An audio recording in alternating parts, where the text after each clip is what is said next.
آپ کچھ سیکھنے کے لیے بیٹھے ہیں، سمجھنے کے لیے بیٹھے ہیں، یا صرف مجبوری میں بیٹھے ہوئے ہیں، یا جن کے بچوں کی رسال ہوتی ہے وہ لوگ بیٹھے ہوئے ہیں، مجھے پتہ نہیں. لیکن بہرحال تقریر کی ایک اہمیت ہے، اس کا خطاب کی اہمیت ہوتی ہے، اس کو سمجھنا چاہیے. جمعہ کا خطبہ آپ سنتے ہیں کہ نہیں سنتے؟ جمعے کے خطبے میں یہ غیر مناسب ہے کہ انسان اپنی گردن بھی ہلائے، اسے گردن بھی نہیں ہلانا چاہیے. اور اگر کوئی گفتگو کر رہا ہو تو اس کو اشارے سے روکا جائے، یہ نہ کہا جائے کہ خاموش ہو جاؤ. یہ بھی اشارہ کرنا بھی جو ہے وہ بھی روا نہیں. اتنی اہمیت کیوں ہے اس کی؟ اس لیے کہ اس میں دین کی وہ باتیں بتائی جاتی ہیں اور مسلمانوں کو یہ طریقہ کار سکھایا جاتا ہے کہ جب تمہارا خطیب تم سے گفتگو کرے تو تمہیں کتنا مؤدب اور کتنا مہذب ہونا چاہیے، اور تمہاری توجہ اور تمہارا جو رسپانسو ایٹیٹیوڈ ہے وہ کیسا ہونا چاہیے. اس لیے جب بھی کوئی گفتگو ہو، تقریر ہو، تو ضروری نہیں کہ آپ اس میں داد دیں، لیکن آپ توجہ پوری دیں. محفل میں آنے کا مقصد ہی یہی ہے کہ انسان جو ساری زندگی مدرسے نہیں جا سکا، مدرسے میں بیٹھ کر کوئی علم نہیں حاصل کر سکا، تو مدرسے والے سال میں ایک دن درسگاہ کو باہر لگاتے ہیں اور سارے لوگوں کو بلاتے ہیں کہ سال بھر ہم نے آپ کے بچوں کو پڑھایا ہے، اب آج کے دن ہم آپ کو پڑھائیں گے. اسی لیے جلسہ کیا جاتا ہے، اسی لیے بس منعقد کی جاتی ہے. آئیے گفتگو شروع کرتے ہیں. میں نے جو آیہ مبارکہ تلاوت کی ہے، اللہ تبارک و تعالیٰ نے اس آیہ مبارکہ میں علم کی اہمیت کو اجاگر فرمایا ہے کہ علم کتنا اہم ہے، اور علم ہی وہ شے ہے جو انسان کو اس کے مشارکات سے ممتاز کرتی ہے، اور دیگر مخلوقات سے انسانوں کو ممتاز کرنے والی جو شے ہے. فلاسفہ کے نزدیک وہ نطق ہے، لیکن صوفیہ کے نزدیک وہ علم ہے کہ علم کی بنیاد پر انسان دوسری مخلوقات سے ممتاز ہے. علم کی اہمیت کا اندازہ اس بات سے لگائیے کہ انسان تو انسان ہے، جانور بھی اگر سیکھ جائے تو وہ بھی محتاج ہو جاتا ہے. سمجھ میں آ رہی ہے باتیں؟ نہیں سمجھ میں آ رہی؟ سن رہے ہیں؟ انسان تو انسان ہے، جانور بھی اگر سیکھ جائے تو وہ بھی محتاج ہو جاتا ہے. آپ جانتے ہیں کہ عام کتا جو گلیوں میں دوڑتا ہے، وہ کتا اگر کسی جانور کا شکار کرے تو اس شکار کا حکم الگ ہے، جائز نہیں ہے. اور اگر سکھایا ہوا کتا، جس کو سکھایا گیا ہے، جس کو علم دیا گیا ہے شکار کا، اگر وہ کسی جانور کا شکار کرے تو وہ جانور جائز ہے نہیں ہے. کس بنیاد پر؟ سیکھنے اور نہ سیکھنے کی بنیاد پر، کہ جو جانور سیکھ جائے وہ بھی ممتاز ہے دوسرے جانوروں سے. تو انسان اگر سیکھ جائے تو وہ کتنا ممتاز ہو جائے گا. اگر انسان علم پر محنت کر لے تو وہ کتنا ممتاز ہو جائے گا. لیکن علم پر محنت کرنا اور علم سیکھنا یہ ہر کسی کے بس کی بات نہیں.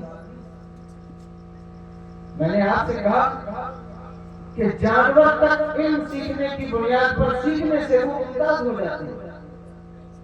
قرآن پاک میں ایک سورہ ہے، اس کا نام ہے سورہ نمل. آپ قرآن پڑھتے ہیں نہیں پڑھتے؟ پڑھتے ہیں. کب پڑھتے ہیں؟ رمضان شریف میں قرآن شریف کو ضرور پڑھتے ہیں. اگر سال بھر قرآن نہ بھی پڑھے کوئی بندہ تو رمضان میں وہ قرآن ضرور پڑھتا ہے. اور مجھے امید ہے کہ آپ سے زیادہ میری ماں بہنیں جو یہاں بیٹھی ہیں وہ قرآن پڑھتی ہیں اور ان کو قرآن پڑھنے کا ذوق آپ سے زیادہ ہوگا. قرآن پڑھیں گے تو اس میں ایک سورہ ہے سورہ نمل. یہ سورہ نمل اس کو کہتے ہیں, یہ چیونٹی کا نام ہے. چیونٹی کو کہتے ہیں. حضرت سلیمان علیہ السلام نام سنا ہے یا نہیں سنا؟ حضرت سلیمان علیہ السلام اپنے لشکر کے ساتھ, ان کے لشکر میں جن بھی ہوتے تھے, پرندے بھی ہوتے تھے, وہ انسان بھی, سب کو لے کر اپنے لشکر کے ساتھ سفر کر رہے ہیں. اور وادی نمل چیونٹیوں کی ایک وادی ہے جس میں بہت سی چیونٹیاں ہیں. ان چیونٹیوں کی وادی میں داخل ہوا چاہتے ہیں اور 3 فرسخ کی دوری پر ہیں, یعنی 9 میل, 15 کلومیٹر, 16 کلومیٹر اگر آپ حساب لگائیں تو 16 کلومیٹر دور ہے چیونٹیوں کی وادی سے. اور ان چیونٹیوں میں سے ایک چیونٹی کہتی ہے سبھی چیونٹیوں سے کہ اے چیونٹیوں, اپنے سوراخ میں, اپنے بلوں میں داخل ہو جاؤ. کہیں ایسا نہ ہو کہ اللہ کے نبی کا لشکر تمہیں بے خبری میں کچل دے. یعنی عدم اتفاق کی وجہ سے توجہ نہ ہو اور تمہیں وہ لشکر روک ڈالے, اس لیے تم اپنے سوراخ میں داخل ہو جاؤ. حضرت امام فخر الدین رازی رحمۃ اللہ تعالی علیہ فرماتے ہیں کہ اس چیونٹی کو یہ علم تھا کہ اللہ کے نبی کا لشکر کسی بھی جاندار کو, چاہے وہ چیونٹی ہی کیوں نہ ہو, کبھی جان بوجھ کر نہیں مارتا. سمجھ میں آ رہی ہے بات؟ اس چیونٹی کو یہ علم تھا کہ اللہ کے نبی کا لشکر کسی کو بھیجا ناحق نہیں ختم کرتا, اسے نہیں مارتا. اس لیے اس نے چیونٹیوں سے کہا کہ تم اپنے سوراخ میں داخل ہو جاؤ. کہیں ایسا نہ ہو کہ عدم اتفاق کی وجہ سے, اپنے توجہ کی وجہ سے وہ اللہ کے نبی کا لشکر تمہیں کچل ڈالے. اس لیے تم اپنے سوراخ میں داخل ہو جاؤ. فرماتے کہ یہ اس کا علم تھا جس کی بنیاد پر اللہ نے اسے قیامت تک آنے والی چیونٹیوں کی سردار بنا دیا. علم کی بنیاد پر انسان جانور بھی ممتاز ہوتے ہیں. سمجھ میں آ رہی بات نہیں؟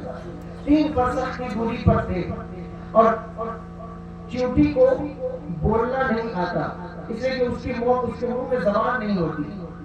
آپ نے چیونٹیاں دیکھی ہوں گی, جب اس کو بات کرنا ہو ایک دوسرے سے تو وہ اپنے آگے کے 2 بال ہوتے ہیں اس کو رگڑ کر وہ سگنل دیتی ہے یا بات کرتی ہے, یا ایک دوسری چیونٹی سے اپنا منہ سٹا کر وہ کوئی ڈیٹا ٹرانسفر کرتی ہے.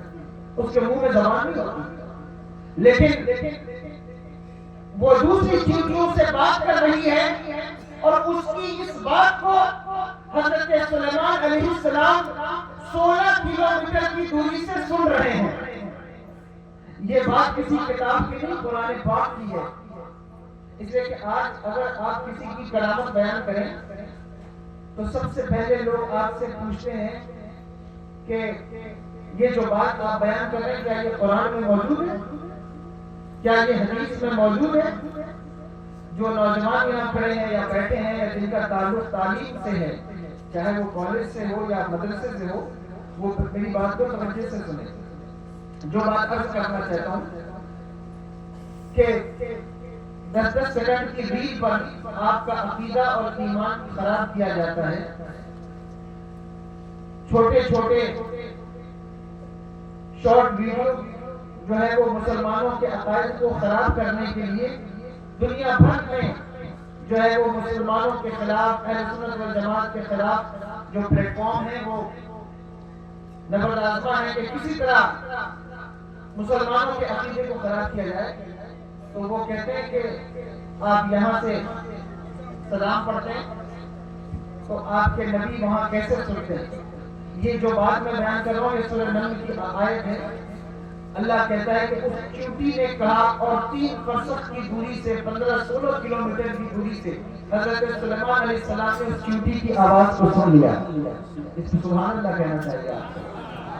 کتنی دوری سے سن لیا؟ 15-16 کلومیٹر کی دوری سے ایک اللہ کے نبی نے چونٹی کی آواز کو سن لیا۔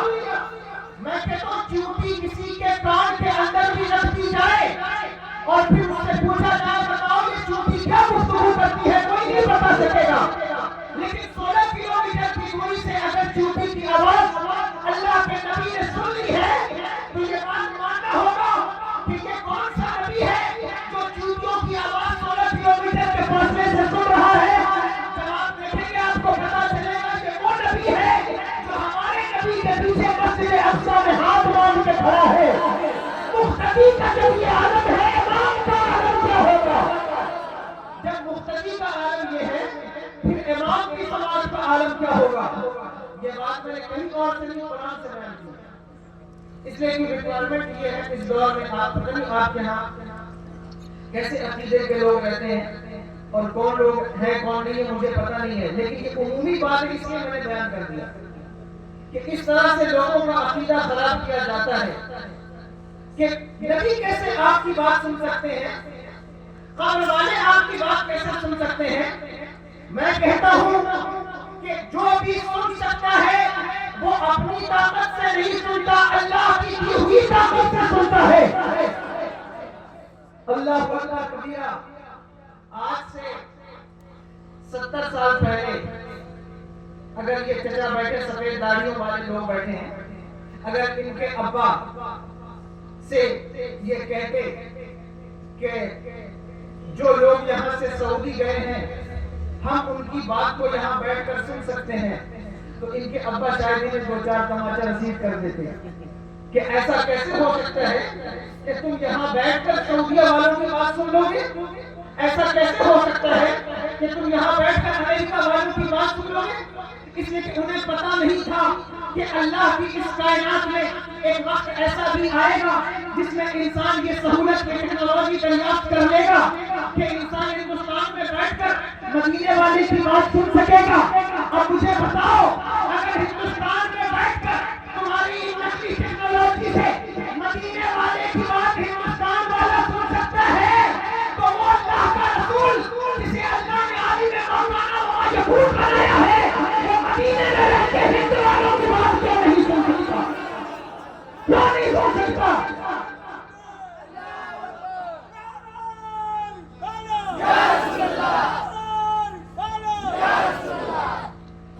اگر مدینے والوں کی بات یہاں بیٹھ کر تم فون سے سن سکتے ہو تو وہ رسول جسے اللہ نے وہ علم دیا ہے جس کی انتہا ہمیں معلوم نہیں، پھر وہ مدینے میں رہ کے ہماری بات کیوں نہیں سن سکتا؟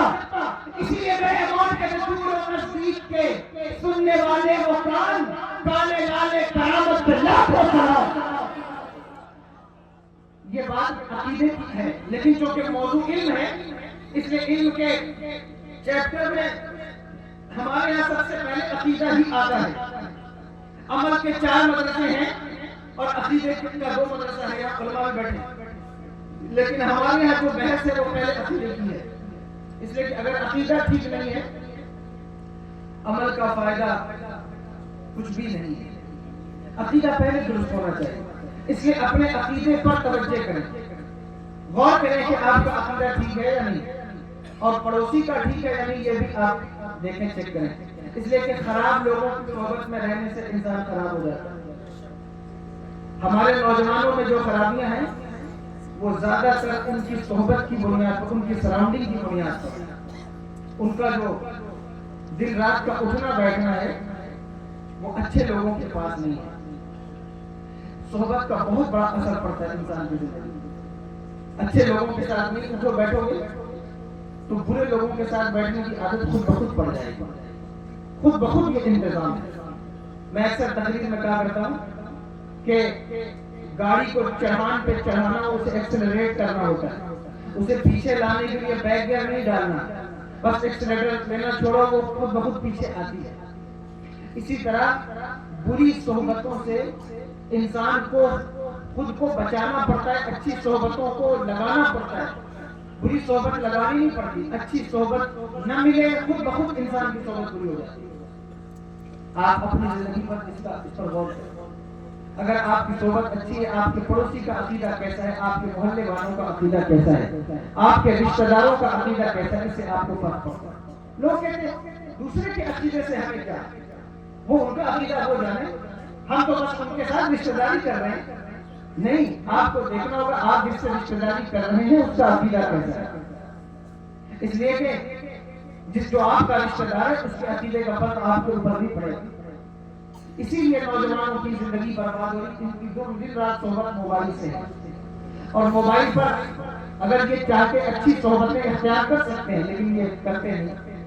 یہ ایسے لوگوں کی صحبت میں رہتے ہیں جو انہیں فحش کام اور فحش باتوں کی دعوت دیتے ہیں، اور اسی کام میں یہ ملوث ہے۔ بہرحال عرض یہ کر رہا تھا کہ یہ عقیدے کی بات ہے کہ انہوں نے سن لیا۔ اب بتاؤ کہ اس چیوٹی کو جو امتیاز ملا ہے وہ علم کی بنیاد پر ملا ہے قیامت، بلکہ ہمارے شہر میں کوئی سڑک کسی ودایت کے نام پہ ہوتی ہے، کوئی مدرسے کا کمرہ کسی کے نام پر بنایا جاتا ہے، لیکن اللہ نے قرآن کی پوری سورہ اس چیٹی کے نام پر اتار دی ہے۔ کتنے بڑے اعزاز کی بات ہے، کتنے بڑے اعزاز کی بات ہے۔ اس لیے علم کی طرف پیش کرتے ہیں۔ جب تک علم نہیں ہوگا، علم نہیں آئے گا، اور ضروری نہیں کہ آپ مدرسے میں جا کر علم حاصل کریں، ضروری نہیں ہے کہ مدرسے جا کر ہی علم حاصل کرنا ہے۔ یہ جو جلسوں کی محفلیں ہیں، یہ جلسوں کی محفلیں علم دینے کے لیے آپ کے لیے کافی ہیں۔ اگر آپ اس میں توجہ سے بیٹھیں اور سنانے والے سننے والے دونوں اپنی نیتوں کے استعداد کے ساتھ بیٹھیں، تو یہ جلسے لوگوں کو علم دینے کے لیے جو ان کو آپ کو جو ضرورت ہے اس کے لیے یہ جلسے کافی ہو جائیں گے۔ پچھلے دور سے جو جلسے ہو رہے تھے، اگر ہمارے یہاں بدعقیدگی دور کی گئی اسی جلسوں کی بنیاد پر، یہ علماء گواہ ہیں، پوچھئے ان سے۔ حضور مفتی اعظم ہند کا جلسہ، حضور مجاہد ملت رحمہ کا جلسہ، حضور حافظ ملت کے جلسے، یہ وہ جلسے تھے جن سے لوگوں کے اندر بدعقیدگی کا خاتمہ کیا گیا۔ اور میں ایسی جگہوں پر گیا ہوں جہاں میں نے دیکھا ہے کہ ہمارے بزرگوں کا ایک جلسہ ہوا اور علاقے سے بدعقیدگی ختم ہو گئی۔ میں گیا، ابھی میں لوٹا ایک جگہ سے، قنوج کے آگے ایک پروگرام تھا گاؤں میں، وہاں انہوں نے بتایا کہ یہ پورا علاقہ بدعقیدگی کا شکار تھا، لیکن حضور مشاہد ملت، حضور شیخ شہر سنت، ان کے خانواد حشمتیہ کے ایک چشم و چراغ فرماتے ہیں، وہ یہاں آئے، ان کے جلسے ہوئے اور ہمارے بدعقیدگی ختم ہو گئی۔ اس سے پتہ چلا کہ جلسے لوگوں کے عقیدے اور عمل دونوں کو سنوارنے کے لیے کافی ہے، اگر جلسوں کو ان کے وقت پر، صحیح پیرائے پر، صحیح انداز میں منعقد کیا جائے۔ اور اگر جلسے اس لیے کیے جائیں کہ صاحب نیت یہ ہے، میں کسی کی نیت پر سوال نہیں کرتا، لیکن آپ پر یہ تبلیغ کر رہا ہوں کہ نیت یہ ہے کہ فلاں خطیب صاحب آ جائیں گے تو جلسہ کامیاب ہو جائے گا۔ کیوں؟ اس لیے نام ہوگا کہ ہم نے فلاں خطیب کو بلا لیا، فلاں سید صاحب آ جائیں گے تو جلسہ کامیاب ہو جائے گا۔ کیوں؟ اس لیے کہ ان کا بڑا نام ہے، بڑی شہرت ہے، اگر وہ آ گئے تو ہمارے گاؤں کا نام ہو۔ یہ اگر آپ کی نیت ہے، آپ کو جلسوں کی برکات نہیں مل سکے، یہ بات اپنے ذہن میں رکھیں۔ جلسے پڑھنے والے، جلسہ کرانے والے اور جلسہ سننے والے سب کو چاہیے کہ وہ اپنی نیتوں کا استعداد کریں کہ ہم جلسہ کیوں کرا۔ کتنے لوگ ایسے ہیں کہ کوئی ایک شاعر نہ آئے جلسہ ہی کینسل کر دیتے ہیں۔ مجھ جیسے ناچیز کے لیے لوگوں نے جلسے کینسل کر، میں نے کہا کیوں نہیں آپ کرتے جلسہ؟ کا آپ نہیں آ رہے ہیں تو ہم جلسہ ہی نہیں کریں گے۔ میں نے کہا اگر میرے ہی لیے آپ جلسہ کر رہے ہیں کہ سید صاحب آئیں گے تو جلسہ کر رہے ہیں تو آپ کی نیت ٹھیک نہیں ہے۔ میں منع نہیں کرتا کہ آپ سادات کو، علماء کو، مشائخ کو، خطبہ کو نہ بلائیں، لیکن نیت یہ نہ ہو کہ جلسہ ان کے لیے ہے، بلکہ اصل بلانے کی نیت حضور کی ہو کہ یا رسول اللہ، سنا ہے آپ ہر عاشق کے گھر تشریف لاتے ہیں، میرے گھر میں بھی ہو جائے، سلام علیکم۔ اس نیت کے ساتھ جلسہ کرے تو آپ کو جلسے کی برکت، ورنہ پہلے اتنے جلسے نہیں ہوتے تھے، اب تو صبح جلسہ، دوپہر، شام، تینوں ٹائم جلسہ ہے، لیکن جلسوں کا رزلٹ آپ دیکھیں گے تو زیرو آپ کو نظر آئے گا۔ اس لیے زیرو ہے کہ ہم جلسہ کرانے سے پہلے اس آیت کو جو بھی کمیٹی والے ہیں، مدرسے والے، یہاں علماء بیٹھے ہیں، میں ان کی بارگاہ میں کوئی بےعزتی نہیں کرنا چاہتا، لیکن اتنا ضرور کہوں گا کہ اس کو پڑھ لیجیے اس آیت کو، اس کے بعد جلسہ منعقد کیجیے، اس کی انٹرپریٹیشن تفسیر پڑھیے. ادعو الی سبیل ربک بالحکمت والموعظۃ الحسنہ، کہ ہمیں لوگوں کو اللہ کے راستے کی طرف بلانا کیسے ہے، حکمت کے ساتھ بلانا ہے اور موعظہ حسنہ کے ساتھ بلانا ہے. اس کا مطلب کیا ہے؟ کنڈیشن یہ ہے کہ لوگ پریشان ہو کر کے جلسہ کب ختم ہو کر ہم اپنے گھر جائیں، جبکہ ہمارے بزرگوں نے ہمیں تعلیم دی کہ لوگوں میں سننے کا ذوق باقی ہو اور محفل کا اختتام ہو جائے. اور یہاں کنڈیشن کیا ہوتی ہے؟ آنکھوں میں نیند بھری ہے، صاحب جو مقرر خصوصی ہے وہ آئے گا 1:30 بجے، گفتگو کرے گا 2 بجے. کیوں؟ سارے لوگ، ایسا نہ ہو کہ اس کو پہلے خطاب ہو جائے، سارے لوگ چلے جائیں محفل سے اٹھ کے. تو یہ بات ٹھیک نہیں ہے. یہ بات اس لیے کہہ رہا ہوں کہ دور بدل رہا ہے، حالات بدل رہے ہیں، اور جو لوگ ہیں وہ جانتے ہیں، اور جو مدرسے سے تعلق رکھتے ہیں انہیں بھی وہ سب پڑھ کر آئے ہیں قاعدہ کہ اللہ اکبر کبیرہ، تغیر الاحوال بالتغیر ظروف ظرف والزمان، احکام، یعنی کہ جب حکم احوال بدلتے ہیں تو احکام بھی بدلتے ہیں اور طریقہ کار بھی بدلتا ہے، سامان بھی بدلتے ہیں. ہمیں چاہیے کہ ہم اپنے جلسوں کے طریقوں کو بدلیں اور کوشش کریں کہ ایک مناسب وقت میں، تھوڑے وقت میں اچھا پیغام دے کر جلسوں کا اختتام ہو سکے. یہ ہمیں کوشش کرنا ہوگا. ہمیں کوشش کرنی تو ہم اچھی بات لوگوں کو بتا سکیں گے، علم کی طرف لوگوں کو لا سکیں گے. ورنہ رات کے 1:15 بجے 1:30 بجے گفتگو کرنے، ہو سکتا ہے آپ کا مزاج ہو سننے کا، لیکن کرنے والے کا مزاج نہ ہو 1:15 1:30 بجے گفتگو، تو وہ پریشان ہوگا کہ صاحب اب میں 1 بجے رات میں کیا گفتگو کروں، جب ایسے ساری دنیا سو جاتی ہے. ٹی وی والے، پترکار، میڈیا، جب دکاندار اور سارے لوگ جو آپ کے محلے میں کوئی اور بھی مذہب کے رہتے ہیں وہ بھی سو جاتے ہیں، آپ شروع ہو جاتے ہیں. آپ ایسے وقت میں جلسہ کیجئے کہ اپنوں پر بھی کوئی بات کر سکے، غیروں پر بھی کوئی بات کر سکے، ان کو بھی کوئی دین کی دعوت پیش کی جا سکے یا دین کی اچھائیوں پر کوئی گفتگو کی جا سکے. یہ خیال ہمیں ہونا چاہیے. لیکن یہ ہوگا کب؟ جب آپ کوشش کریں گے، آپ اپنی نیتوں کو ٹھیک کریں گے اور علم کی طرف پیش قدمی کریں گے کہ ہمیں علم کی طرف پیش قدمی کرنا ہے اور علم حاصل کرنا ہے. دیکھیے، کوشش کیجئے کہ جلسوں میں بیٹھیے اور علماء کی گفتگو سننے کا ذوق پیدا کیجیے. سنیے تاکہ آپ کے جلسوں میں بیٹھنا بھی آ جائے. کتنے لوگ بیٹھے نوجوان جن کے سر پر ٹوپی نہیں. شرمندہ مت ہو، میں آپ کو شرمندہ کرنے کے لیے نہیں کہہ رہا ہوں، میں صرف اس لیے کہہ رہا ہوں کہ آپ اگلی بار جب جلسوں میں آئیں تو اس کا لحاظ کریں، اس کا خیال کرتے ہیں کہ یہ محفل ہے کیسی، ہمیں اس میں کس انداز میں بیٹھنا چاہیے. ابھی ایک صاحب میرے سامنے گٹکا کھا رہے تھے محفل میں بیٹھ کر. وہ کہیں گے کیوں نہ کھائیں، اسٹیج والے بھی کھاتے تو ہم بھی کھاتے ہیں. لیکن اسی آیت کو میں نے پڑھا ہے قرآن کے اندر، قل هل يستوي الذين يعلمون والذين لا يعلمون، علم والے اور بغیر علم والے برابر نہیں ہو سکتے. اب اس کی تفسیر کروں گا تو وقت جائے گا اور جو اہم اور کچھ بات ہے وہ بات چھوٹ جائے گی. اس لیے آپ سے کہتا ہوں آپ پہلے جلسے میں بیٹھنا سیکھ لیں کہ جلسے میں بیٹھنے کا طریقہ کیا ہے، کیا طریقہ کار ہے، کیسے بیٹھیں، محفل میں کس طرح آئیں. یہ سارے آداب آپ کو سیکھنے ہیں.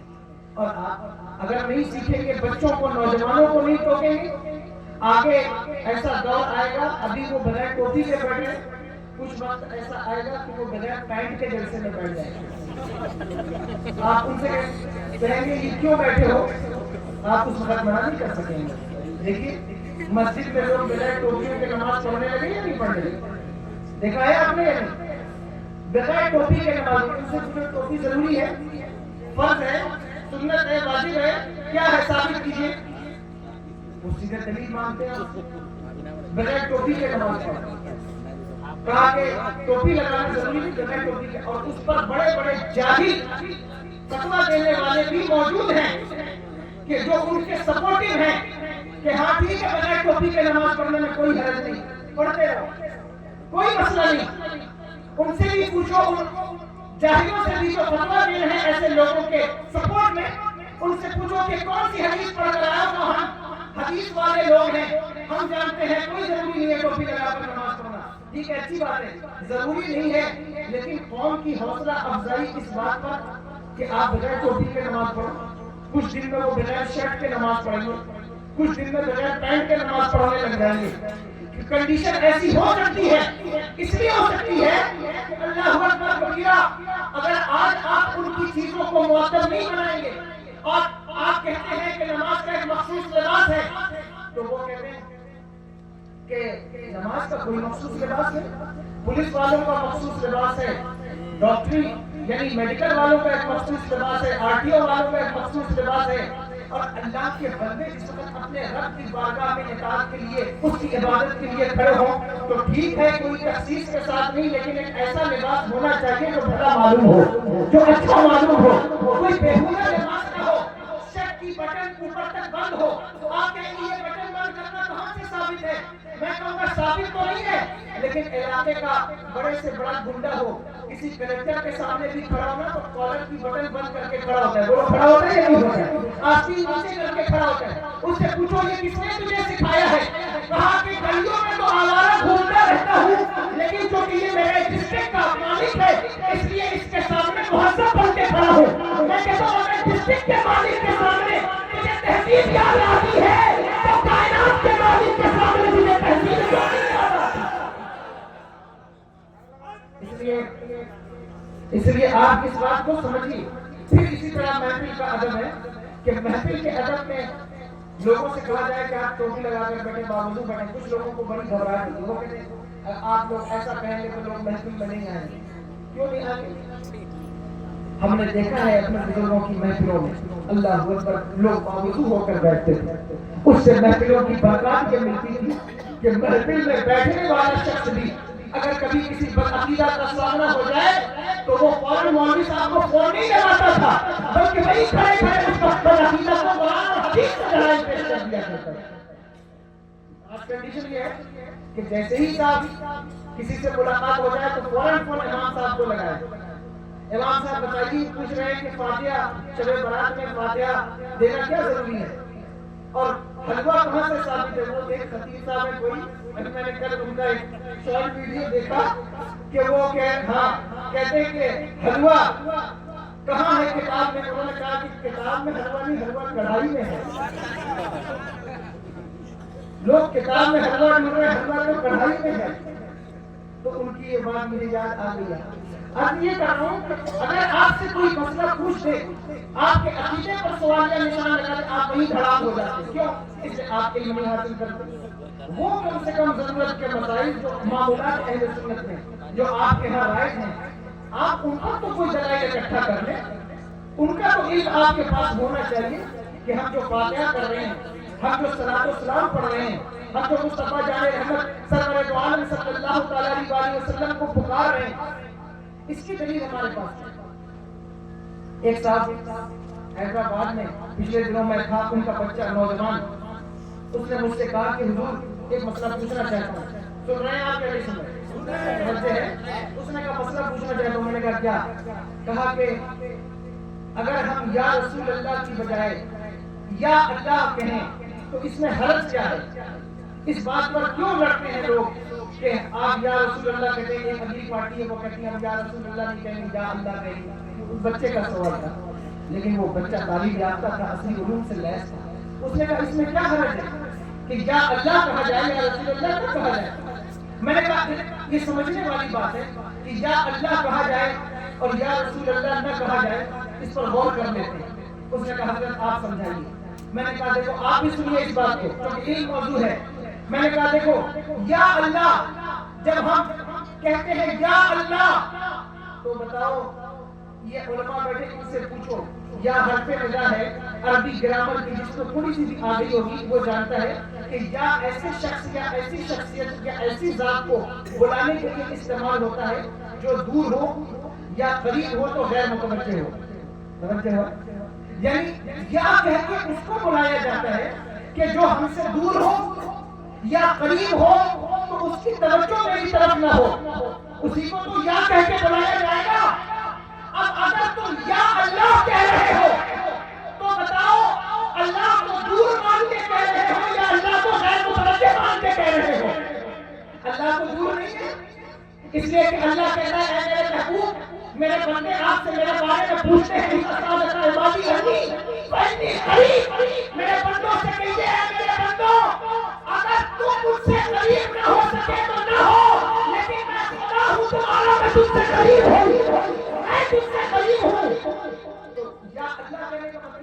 اللہ اگر قریب ہے پھر اسے یا کہنے کا کیا مطلب؟ اور اگر اس سے غیر متوجہ مانتے ہو تو بتاؤ یہ پھر کیا مسئلہ بنے گا کہ اللہ کو غیر متوجہ مانتے ہو؟ اللہ اکبر کبیرہ. انہوں نے کہا پھر کیا ہوگا؟ اصل بات کیا ہے؟ میں نے کہا اصل بات یہ ہے کہ جب ہم یا اللہ کہتے ہیں تو دراصل اللہ کو نہیں اللہ کی رحمت کو پکارتے ہیں. یعنی کیا مطلب ہے؟ یا اللہ، یا رحمت اللہ، اے اللہ کی رحمت. مصیبت میں ہو تو یا اللہ سے مراد ہے یا اللہ کی رحمت. اللہ کی رحمت کو پکارا جاتا ہے. کسی کے لیے دعائے ذرا کریں تو یا قہر اللہ، کسی کے لیے دعائے برکت کریں تو یا رحمت اللہ. پتہ چلا اللہ کو نہیں پکارتے، اللہ کی رحمت کو پکارتے، اس لیے کہ اللہ تو قریب ہے اور اللہ اکبر کبیرہ. رحمت کبھی دور ہوتی ہے، کبھی قریب ہوتی ہے، کبھی متوجہ ہوتی ہے، کبھی غیر متوجہ ہوتی ہے. اس لیے یا رحمت اللہ پکارتے ہیں اور یا رسول اللہ پکارتے ہیں تو بھی اللہ کی رحمت کو پکارتے ہیں. اس لیے کہ ایک رحمت کو پکارنا الگ بات ہے اور رحمت للعالمین کو پکارنا الگ بات ہے. اس لیے ہم یا رسول اللہ کہتے ہیں. تو آپ اگر اس بات کو آپ علماء کی محفل میں بیٹھے کے لیے عقیدہ آپ کو ملے گا، لیکن آپ سوچتے ہیں کہ بس تقریر ہو، حکایت بیان ہو، واقعات بیان ہو اور تھوڑی سی میٹھا گفتگو ہو تو لوگ سنتے نہیں، بس اٹھ کر فوراً کہ صاحب وہ آئے تھے لیکن ان کی بات ہمیں سمجھ میں نہیں آئی. تو نہیں سمجھ میں آئی تو بہت دینی بات کر رہے تھے. اب ہر خطیب کو معلوم ہو گیا کہ اگر ذرا سا بھی ہم نے کوئی علمی نقطہ چھیڑا تو دوسرے دن بھی تو خطیب کو آگے پروگرام کرنا ہے، اس کا بھی آگے مارکیٹ ہے، تو وہ آپ کی وجہ سے اپنا مارکیٹ تو ختم نہیں کرے گا، وہ اپنے حساب سے گفتگو آپ کے حساب سے کرے گا. لیکن اگر آپ علمی بات پر توجہ دینے لگ جائیں تو ہمارے یہاں آنے والے خطبہ بہت سے خطبہ الحمدللہ جو اچھے پڑھے لکھے ہیں. میں تو بڑا اگلا طالب علم ہوں، ہماری جماعت میں ایسے ایسے لوگ موجود ہیں جو مٹی کو سونا کہتے ہیں، دلائل سے ثابت کرتے ہیں. تو اس لیے آپ علمی نشست اور علم کی اہمیت کو سمجھیے اور اس کا اندازہ لگائیے کہ وہ آپ کے لیے کتنا ضروری ہے، کتنا اہم ہے. لوگ نہیں جانتے اور لوگوں کو اس وقت سب سے زیادہ گمراہ علم کے نام پر ہی کیا جا رہا ہے. کہتے صاحب یہ بہت بڑے عالم ہیں، بہت بڑے اسکالر ہیں، بہت بڑے انجینئر ہیں، یہ جو بات کہتے ہیں بالکل پرفیکٹ ٹیکنیکل بات کہتے ہیں، اس سے ان کی بات مانو. نہیں، آپ کو دیکھنا ہوگا کہ جو انسان آپ سے گفتگو کر رہا ہے، آپ کو دین سکھا رہا ہے، اللہ اکبر کبیرہ، اس کے علم کا اندازہ کرنے سے پہلے اس کے عمل کی طرف بھی توجہ دیجیے، اس کے کردار کی طرف بھی توجہ دیجیے کہ آپ دین جس سے سیکھ رہے ہیں وہ ہے کون. اور انہی چند جاہلوں کی وجہ سے لوگوں کے اعمال تو پہلے ہی خراب ہیں، اب لوگوں کے عقیدے بھی خراب ہونے لگے اور نوجوانوں کا عقیدہ کثرت کے ساتھ، تیزی کے ساتھ ان کے عقیدے کی دیواریں گر رہی ہیں. شب برات کے موقع پر، شب معراج کے موقع پر ایسے پلیٹ فارم ہے سوشل میڈیا کے جو آپ کے نوجوانوں کے عقیدے برباد کر تباہ کر رہے ہیں. اس لیے بچیے خدا کے لیے اور اپنے ذہن میں یہ بات رکھیے، کسی ولی کا نام لے کر قرآن کی کوئی آیت نہیں پڑھی جا سکتی. لوگ کہتے ہیں کہ 11ویں کا موقع ہے، 6ٹھی کا موقع ہے. آپ ثبوت پیش کیجئے کہ صحابہ نے 11ویں منائی ہے کہ نہیں. ایک نوجوان کہتا تھا کہ یہ 6ٹھی شریف جو غریب نواز کی مناتے ہیں کس صحابی نے منائی ہے، مجھ کو بتائیے. تو میں نے کہا کہ غریب نواز کی 6ٹھی کے بارے میں صحابہ سے دلیل مانگتا ہے، غوث اعظم کی 11ویں کے بارے میں قرآن سے دلیل مانگتا ہے کہ بتائیے قرآن میں کہاں 11ویں کا ذکر ہے. ہر ولی کا نام لے کر قرآن کی آیت تو نہیں پڑھی جا سکتی، بلکہ جس زمانے میں قرآن نازل ہو رہا ہے اس زمانے میں بھی اگر نیم وائز نام لے کر کسی صحابی کے بارے میں کوئی آیت پڑھی جا سکتی ہے تو اس کی ایک ہی دکھی مثال ہے. قرآن کوئی شادی کا شجرہ نہیں ہے جس میں پھپھو کا نام، پھپھا کا، خالہ کا، ماموں کا، سب کا نام ہو. قرآن کوئی ناول نہیں ہے کہ جس میں ہر کردار کا نام بیان کیا جائے. قرآن ایک قانون کی کتاب ہے، ایک وزڈم کی کتاب ہے. جب اس قرآن کو پڑھو گے اسی قرآن کے قانون سے غوث اعظم کی محبت نکل آئے گی، اسی قرآن کے قانون سے غریب نواز کی محبت نکل آئے گی. قرآن کو توجہ سے پڑھنا ہوگا، دھیان دے کر پڑھنا ہوگا. کیسے دھیان دے کر؟ جیسے میری بہنیں ابھی دیکھیں رمضان شریف آ رہا ہے، مرد پڑھے یا نہ پڑھے لیکن ہماری بہنوں کیا قرآن پڑھنے کا بڑا ٹرینڈ ہے، بولو ہے کہ نہیں؟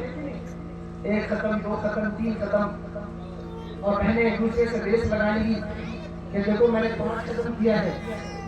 میں آپ کی ناقدری نہیں کرتا اور آپ کے لیے ایسی بات نہیں کرنا چاہتا جس سے آپ کا اشتیاق ٹوٹے، لیکن میری بہنوں میری ماں گزارش کرتا ہوں آپ سے، قرآن کو صحیح پڑھنا سیکھیے، تجوید کے ساتھ پڑھنا سیکھیے، اور جو آپ کے بچے ہیں نوجوان ہیں، چاہے وہ کالج میں ہوں یا وہ اسکول میں ہوں یا وہ کہیں بھی چلے گئے ہو، کسی ڈپارٹمنٹ میں چلے گئے ہو، ITI کر رہے ہو IIT کر رہے ہو، ان سب سے کہتا ہوں یا بزنس کر رہے ہیں، قرآن کو صحیح پڑھنا سیکھ لو، صحیح پڑھنا سیکھ لو خدا کے لیے۔ اس لیے کہ میں نے حدیث پاک پڑھی ہے کہ کچھ ایسے قرآن کے قاری ہیں کہ جب وہ قرآن پڑھتے ہیں قرآن خود ان کے اوپر لعنت کرتا ہے۔ ایسا قرآن پڑھنے والے لوگ پڑھنا نہیں جانتے، تجوید کا خیال نہیں ہے، تلفظ کا، الفاظ کا، مخرج کا پتہ نہیں ہے۔ آپ کہیں ہم کیسے سیکھیں؟ 60 سال کے ہو گئے اب کیسے قرآن پڑھنا سیکھیں؟ 70 سال کے ہو گئے اب کیسے قرآن پڑھنا سیکھیں؟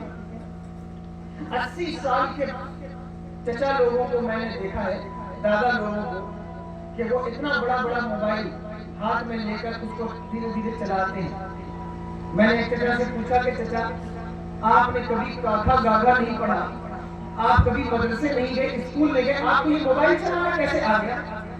انہوں نے کہا حضرت کیا کریں، بچہ UK رہتا ہے، اگر موبائل چلانا نہیں سیکھیں گے تو بچے سے ویڈیو کال کیسے کریں گے، بچے سے ڈیمانڈ کیسے کریں گے، اس کی خبر کیسے لیں گے؟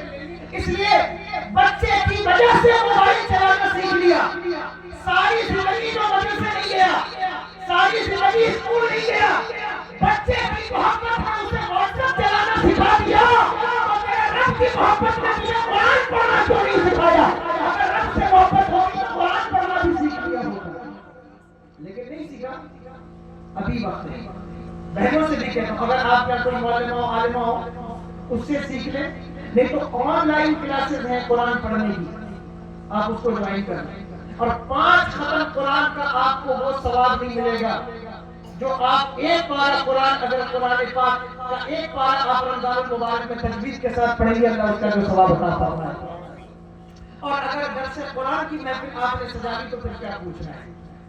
اگر آپ نے کسی اچھے عالم دین کے درس قرآن کی محفل جوائن کر لی، میری بہنوں، میں نوجوانوں کو کہتے کہتے ہر محفل میں کہتا ہوں، آپ سے کہتا ہوں، خدا بھی اپنے کردار پر آپ دھیان دیں۔ اگر آپ قرآن پڑھنے لگی تو میں ذمہ داری سے کہتا ہوں آپ کی نسلیں سنور جائیں گی، آپ کی نسلیں سنور جائیں گی۔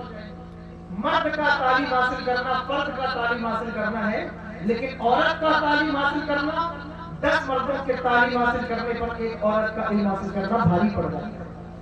اس لیے کہ علم عورت کے پاس ہوتا ہے تو وہ اللہ اکبر کبیرہ تمہارے بچوں میں سرایت کرتا ہے۔ اس لیے بہنوں سے کہتا ہوں آپ تعلیم کی طرف توجہ دیں اور قرآن پڑھنا بھی سیکھیں، قرآن کا ترجمہ بھی سیکھیں، قرآن کا مفہوم بھی سیکھیں۔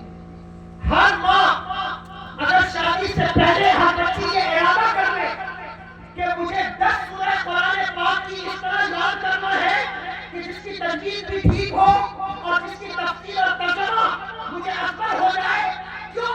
تاکہ شادی کے بعد اگر میرا بچہ ہوگا تو میں اپنے بچے کو یہ 10 سورہ خود سے پڑھاؤں گی اور خود اسے اس کی تفسیر پڑھاؤں گی۔ اگر یہ ارادہ آپ اپنی زندگی میں کر لیں تو میں ذمہ داری سے کہتا ہوں کہ آپ کے بچے کچھ بنے یا نہ بنے، شرابی کبھی نہیں بنے گی، جواری کبھی نہیں بنے گی، آپ کے بچے زانی کبھی نہیں بنے گی۔ اللہ اکبر کبیرہ۔ آپ قرآن پڑھتے ہیں، علم کی طرف پیش قدمی کرتے، قرآن پڑھتے کب ہیں؟ ہاں جب کوئی مرنے لگے تو اس وقت کہتے اللہ جلدی قرآن پڑھو۔ کیوں؟ ساری زندگی اس نے کبھی قرآن نہیں پڑھا، اب مرتے وقت کیوں قرآن پڑھتے ہیں؟ کیوں مرتے نہیں؟ مرتے وقت ہاں یہ بھی صحیح ہے کہ مدرسے سے طلبہ کو بلا لیا جاتا ہے کہ اب اس وقت قرآن آپ پڑھ دیجیے، اور ابا کا انتقال ہو گیا ہے تو 10 پارہ آپ دے دیجیے، 5 پارہ۔ آپ ساری زندگی مولویوں کے کو چندہ خور کہنے والی قوم باپ کے 40ویں پر ہی مولویوں سے چندہ مانگتی ہے، بولو مانگتی ہے یا نہیں مانگتی؟ کہ 10 پارہ حافظ صاحب آپ دیجیے، 5 پارہ آپ دیجیے۔ میں آپ کو شرمندہ نہیں کر رہا ہوں، لیکن کہنا یہ چاہتا ہوں کہ آپ اللہ اکبر کبیرہ اپنے بچوں کے بھروسے پر مت دنیا سے جائیے کہ یہ 40واں کر کے ہمیں 10-15 پارہ بخش دیں گے۔ قرآن پڑھ کر دنیا سے جائیں، قرآن کی دولت لے کر اس دنیا سے جائیں، تاکہ جب آپ اپنی قبر میں اتریں تو بچوں کے محتاج نہ ہو، بلکہ قرآن کی آیات چلا کر آپ کی قبر کو منور کر رہے ہیں۔ اس لیے قرآن کی طرف آپ توجہ، حافظوں کا احترام۔ اب اگر قرآن نہیں پڑھنا آتا تو کم سے کم ان حفاظ سے محبت کیجیے، ان حافظوں کی قدر کیجیے۔ لوگ مولویوں کی تو پھر بھی قدر کرتے ہیں، حافظ جی تو حافظ ہی ہے، اس لیے حافظوں کی قدر کیجیے۔ حافظ عام نہیں ہوتا۔ جنگ بدر کے موقع پر میرے آقا سرور دو عالم صلی اللہ تعالیٰ علیہ وسلم نے جو شہداء تھے 70 سے زائد یا 70 جو ان کی گنتی بنتی ہے، اللہ اکبر کبیرہ احد میں حضور نے ارشاد فرمایا کہ ہر کے لیے الگ الگ قبر کھودنا پاسبل نہیں تھا، 70 لوگ شہید ہوئے تو حضور نے فرمایا کہ ایک قبر میں کئی صحابہ کو دفن کرو۔ جب انہیں دفن کیا جانے لگا تو میرے آقا تشریف لائے اور کہا کہ کوئی کتنا ہی بڑا صحابی کیوں نہ ہو، لیکن جو حافظ قرآن ہے اس کو قبلے کی طرف سب سے آگے دفن کرنا، اس لیے کہ دوسرے صحابی کی پیٹھ حافظ قرآن کے سینے کی طرف نہ ہو جائے، حافظ قرآن کے سینے کی طرف نہ ہو جائے۔ یہ ادب ہے حفاظ کا، یہ اہمیت ہے ان کی، حفاظ ہو یا علماء ہو ان کی قدر۔ حضور نے ارشاد فرمایا صبح اس حالت میں کرو کہ تم عالم ہو، نہیں ہو سکتے تو علم سیکھنے والے ہو، وہ نہیں ہو سکتے علماء کی صحبت اختیار کرنے والے ہو، وہ نہیں ہو سکتے علماء سے محبت کرنے والے ہو۔ فرمایا ولا تکن الخامس، پانچواں مت بننا، ایسا نہ ہو کہ تم علماء کے دشمن بن جاؤ، ایسا نہ ہو کہ تم علماء کی نافرمانی کرنے والے بن جاؤ، ایسا نہ ہو کہ تم علماء کی بے عزتی اور توہین کرنے والے بن جاؤ، ایسا نہ ہو کہ تم علماء کی چغلی اور غیبت کرنے والے بن جاؤ۔ نہیں، ان کی قدر کرو، عزت کرو، تعظیم کرو۔ کیوں؟ اس لیے کہ حضور نے ہمیں ان کی تعظیم کا سبق سکھایا، ان کی عزت کی۔ اور اگر آپ علماء کی عزت کریں گے، حفاظ کی عزت کریں گے، آپ کہیں ہم بڑی عزت کرتے ہیں، میں کہوں گا کہ آپ کے ابا کے 40ویں میں مدرسے کے طلبہ نظر آتے ہیں، آپ کے بچوں کے ولیمے میں مدرسے کے طلبہ نظر نہیں آتے، آپ کے بچے کے عقیقے میں مدرسے کے طلبہ نظر آتے۔ دراصل کھانا کھلانا ان کو بڑی بات نہیں، مدرسے کے طلبہ کی تعظیم کرنا یہ بڑی بات ہے، ان کی عزت کرنا یہ بڑی بات ہے۔ اللہ اکبر کبیرہ بہت بڑا نام ہے بادشاہوں میں، محمود غزنوی کا، سنا ہے یا نہیں سنا؟ ڈر تو نہیں لگتا نام لیتا ہوں میں تو۔ مسلمانوں کی کنڈیشن یہ ہے کہ اگر آپ کسی مسلم بادشاہ کا نام لیں تو اسٹیج والے کم اور عوام زیادہ ڈرنے لگتی ہے، جلسہ کرانے والے پہلے ڈرنے لگتے ہیں کہ حضرت نام لے لیا ہے کسی بادشاہ کا، آپ پتہ نہیں آگے اس سے کیا ڈسکشن کریں۔ توجہ سے سنو، ان کے بارے میں ان کو یہ کنفیوژن تھا کہ اللہ اکبر کبیرہ، لوگ کہتے تھے کہ آپ کو آپ کے والد نے کہیں سے اڈاپٹ کیا ہے، ہائر کیا ہے، آپ ان کے بیٹے نہیں۔ اور ان کو دوسرا کنفیوژن یہ تھا کہ یہ جو حضور کی حدیث سے پاک ہے العلماء ورثۃ الانبیاء، کہ علماء انبیاء کے وارث ہیں، تو وہ سوچتے تھے کہ آخر یہ ٹوٹی چٹائی پر بیٹھنے والے انبیاء کے وارث کیسے ہو سکتے ہیں، یہ ان کو کنفیوژن تھا۔ اور تیسرا ان کو کنفیوژن تھا کہ وہ جنتی ہے یا نہیں، وہ جنت میں جائیں گے یا نہیں۔ سن رہے ہیں یا نہیں آپ کہیے میں ابھی ختم کر دوں، میں صرف آپ کے لیے گفتگو کر رہا ہوں، 1 گھنٹہ ہونے کو ہے، میرا کام ختم ہو جائے گا، آپ سن لیں۔ محمود غزنوی کو 3 کنفیوژن تھا کہ علماء انبیاء کے وارث ہیں یا نہیں ہیں، یعنی یہ حدیث صحیح ہے یا نہیں۔ ان کو اس حدیث کی صحت پر شک تھا۔ دوسرا یہ ان کو یہ تھا کہ پتہ نہیں میں اللہ اکبر کبیرہ سلطان کا بیٹا ہوں یا نہیں ہوں۔ تیسرا انہیں یہ شک تھا کہ میں جنت میں جاؤں گا یا نہیں جاؤں گا۔ اسی کنفیوژن میں تھے۔ ایک دن اپنی چھت پر ٹہل رہے تھے تو انہوں نے دیکھا اپنے محل سے کہ باہر، محل کے باہر جو مشال لگی ہوئی ہے، اس مشال کے قریب ایک چھوٹا سا بچہ کتاب لے کر آتا ہے اور اس کتاب کے باغ کو کھولتا ہے، پھر اس میں سے چند سطر پڑھتا ہے، پھر واپس چلا جاتا ہے، تھوڑی دیر کے بعد پھر آتا ہے، پھر کتاب کو کھولتا ہے، چند سطر پڑھتا ہے، واپس چلا جاتا ہے۔ آپ اپنے محل کی چھت سے اترے اور اتر کے اس بچے کے قریب گئے اور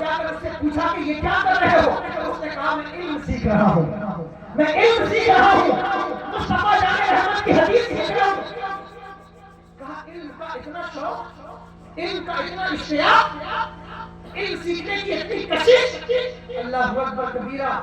ہم اپنے نوجوانوں کو دیکھتے ہیں حیران ہوتے ہیں، یہ سوچتے ہیں بس 5 منٹ کی ریل میں دین سیکھ لیں. ایسا کیسے ہو سکتا ہے کہ جس نے 8 سال مدرسے میں لگایا وہ 5 منٹ میں آپ کو دین سکھا دے؟ ایسا نہیں ہوتا. علم کے لیے محنت کرنا ہوتا ہے، علم کے لیے کوشش کرنی ہے، بزرگوں کے پیر دبانے ہوتے ہیں، بزرگوں کے جوتے سیدھے کرنے ہوتے ہیں، تب کہیں جا کر یہ علم آتا ہے. علم اتنی آسانی سے نہیں آتا. اگر آپ پڑھیں بزرگوں کی تاریخ کو، کوئی کہیں سے چلا ہے، کوئی کہیں سے چلا ہے، پڑھیں عبد الرحمن ابن قاسم کو، حضرت بقی ابن مخلد کو، پتہ چلے گا کہ علم حاصل کرنا کتنا ٹف تھا، کتنا مشکل تھا، اور کیسی مشکلات سے لوگوں نے علم حاصل کیا. وہ بچہ پڑھتا ہے چلا جاتا ہے، علم سے اتنا اشتیاق، اتنی محبت. کہا یہاں آ کر کیوں پڑھتے ہو؟ کہا میرے گھر میں چراغ نہیں ہے، چراغ میں تیل کے پیسے نہیں ہیں، اس لیے میں یہاں آ کر مشعل سے علم حاصل کرتا ہوں. اللہ اکبر کبیرہ. آپ نے اپنے خادموں سے کہا کہ اس کے گھر میں کھانے پینے کی اشیاء اور مشعل کا انتظام کیا جائے. انہوں نے مشعل کا انتظام کر دیا، کھانے پینے کا انتظام کر دیا. رات میں سوئے، جب سوئے تو قسمت جاگ گئی اور حضور صلی اللہ علیہ وسلم کا دیدار ہوا. سبحان اللہ کو بول رہے حضور کا دیدار ہوا. اور یہ بات یاد رکھنا، یہ علم کی بات چل رہی ہے اس لیے یہ بات کہتا ہوں کہ حضور نے ارشاد فرمایا کہ جس نے مجھے خواب میں دیکھا اس نے مجھے ہی دیکھا. ایسا نہیں ہو سکتا کہ شیطان میری شکل میں آ کر کسی کو دھوکہ دے. فرمایا من رآنی فی المنام فقد رآنی، جس نے مجھے خواب میں دیکھا مجھے ہی دیکھا. فإن الشیطان لا یتمثل فی صورتی، فرمایا کہ جس نے خواب میں مجھے دیکھا مجھے ہی دیکھا. کیوں؟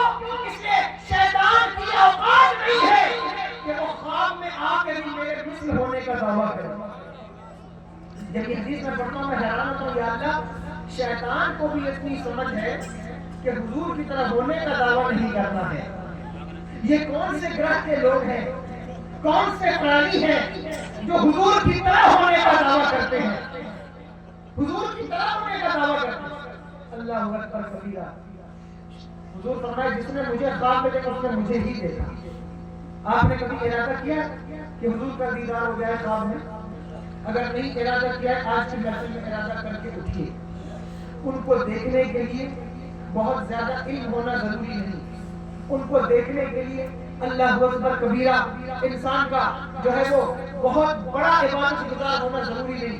گناہوں سے بچنے والا ہو اور مصطفیٰ جان رحمت پر درود پڑھنے والا ہو، اللہ کی عبادت کی پابندی کرنے والا ہو اور دل میں اشتیاق دیدار مصطفیٰ ہو، اللہ اس کو اسے اپنے محبوب کا دیدار عطا فرمائے. اگر آپ عاشق رسول ہیں بھی نوجوان کھڑے ہو کے نعرہ لگاتے ہیں نعت پڑھ کے کہ نعت پڑھنے میں ان کا عشق بیدار ہو جاتا ہے، یہ عشق نہیں. جس کو حضور سے عشق ہوتا ہے وہ صرف نعت پر نہیں جھومتا، حضور کے ہر فرمان پر جھومتا ہے، اس کا سر خم جھکا رہتا ہے. اس لیے سچا عشق پیدا کرتا ہے. یہ نام و نعت کا عشق، اس کو کرنے سے کیا فائدہ؟ اگر نبی الاول شریف میں اچھل کے نعرے لگا بھی لیے ہیں تو میں منع تو نہیں کرتا، لیکن اس عشق سے وہ فائدہ نہیں ملے گا جو اصل عشق کا فائدہ ہے. اس لیے وہ عشق پیدا کرو. کون سا عشق؟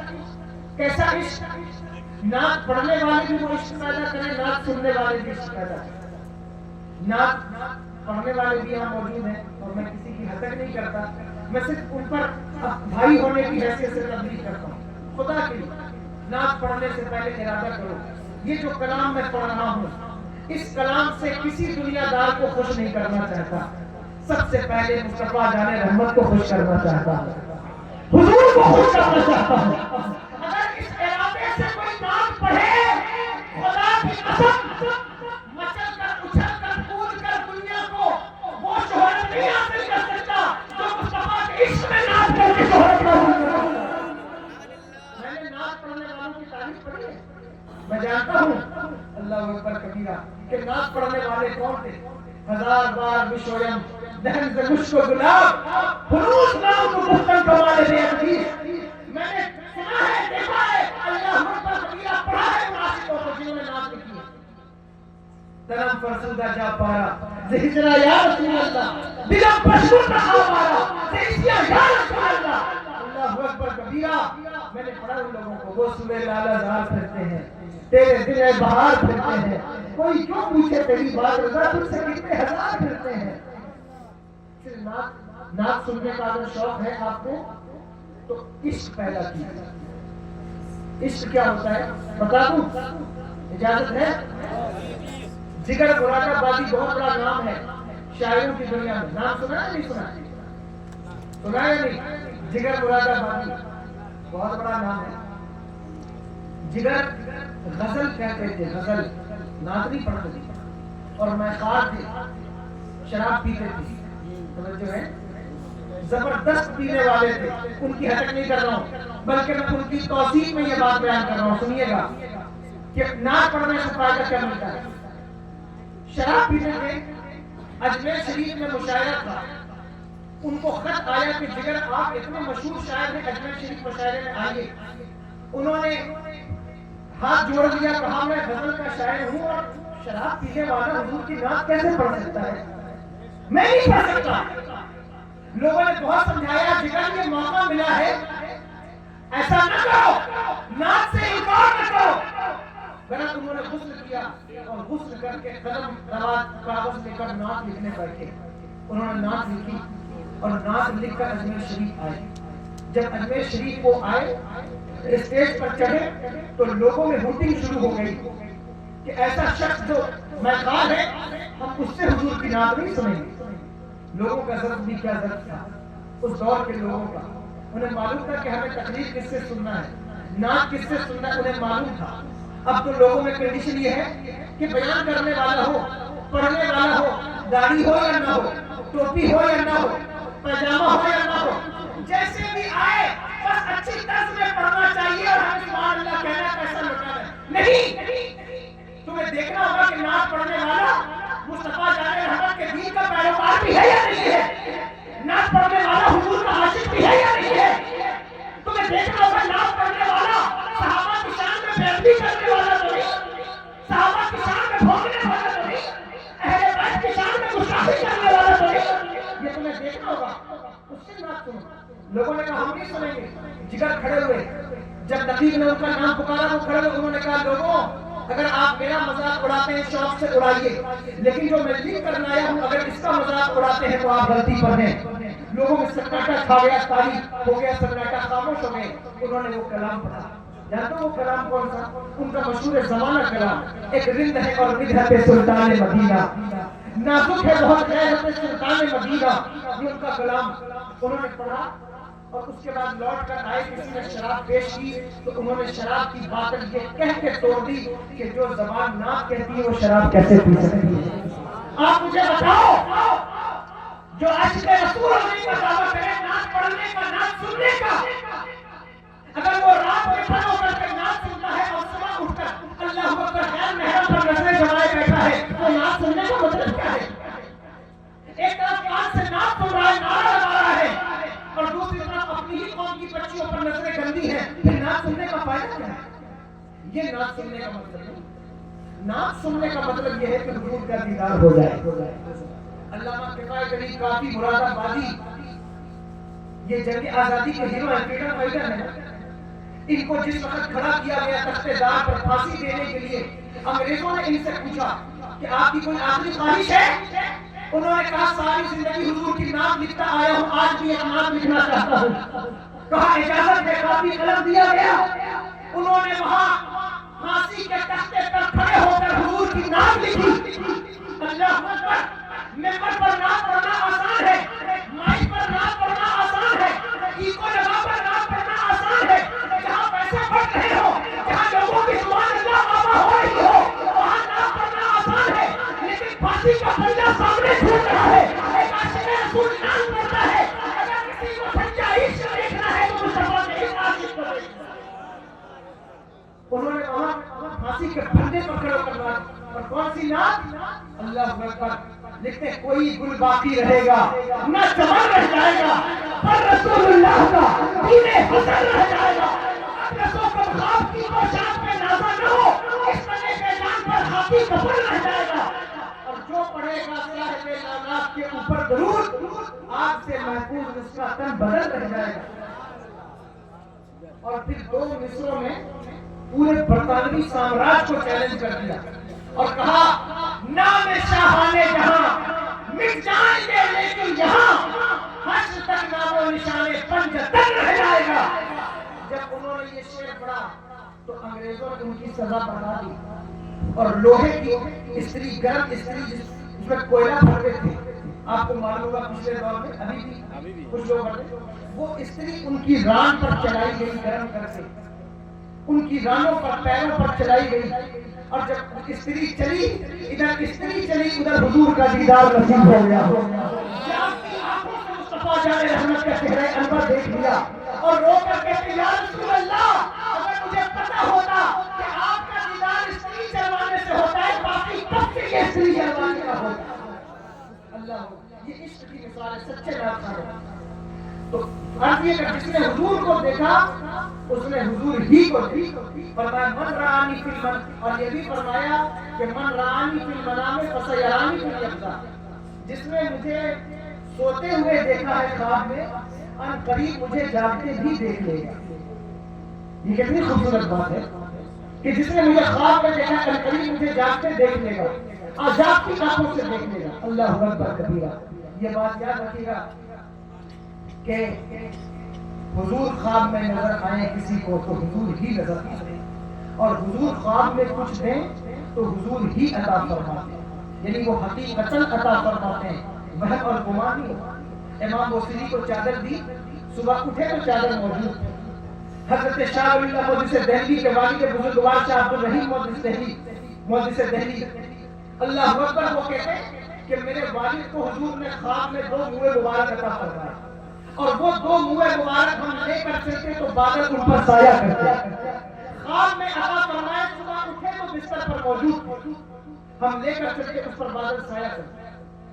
ان کی کتاب ہے، اب تو وہ اردو میں بھی آ گئی، در ضمیر فی مبشرات النبی الامین، اس میں انہوں نے وہ 40 باتیں جو حضور سے مروی ہیں ان کے والد کے ذریعے اس کو انہوں نے نقل کیا۔ عرض کیا کر رہا ہے کہ جس نے حضور کو خواب میں دیکھا اس نے حضور ہی کو دیکھا۔ اگر آپ یہ کوشش کر لیں، محنت کر لیں اور ارادہ کر لیں کہ ہم عاشق رسول حضور کا دیدار کرنا، اللہ آپ کو دیدار عطا فرمائے، آپ کو دیدار عطا فرمائے۔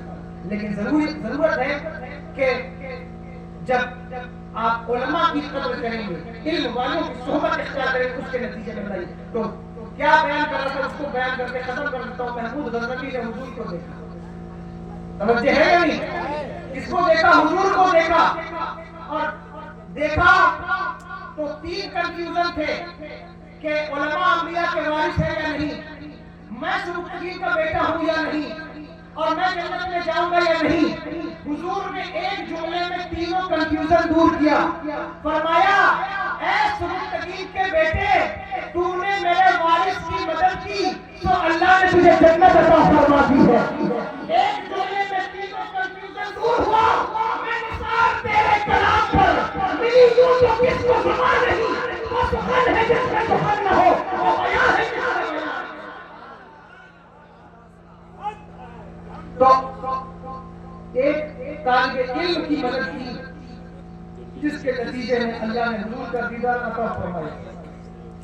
اس لیے ان طلباء کی اہمیت کو مصیبت میں پھنسو گے کوئی مدد کرنے نہیں آئے گا، یہی علماء مدد کرنے آئے گا۔ کالج کے بچے یونیورسٹی جو اصلی علوم ہے ان سے نہیں روکتا، بلکہ حفاظ سے بھی کہتا کہ میرے بھائیوں، اگر آپ نے علم حاصل کر لیا، حافظ ہو گئے، تو ضروری نہیں کہ حافظ بننے کے بعد آپ مسجد کے امام ہی بنیں، ضروری نہیں کہ آپ مدرسے کے مدرسی بنائیں۔ ان سارے منصب کا میں احترام کرتا ہوں اور اس کی اہمیت کا منکر نہیں، لیکن ضروری نہیں ہے کہ آپ صرف مدرسے کے مدرسی بنیں۔ اگر آپ حافظ بن گئے ہیں تو آپ کے لیے کالجز کے، یونیورسٹی کے اور اچھے انسٹیٹیوٹ کے دروازے کھلیں۔ آپ کوشش کر لیں، ITI کر سکتے ہیں، IIT کر سکتے ہیں، IPS کی تیاری کر سکتے ہیں، آپ LLB کر سکتے ہیں، کچھ بھی کر سکتے ہیں۔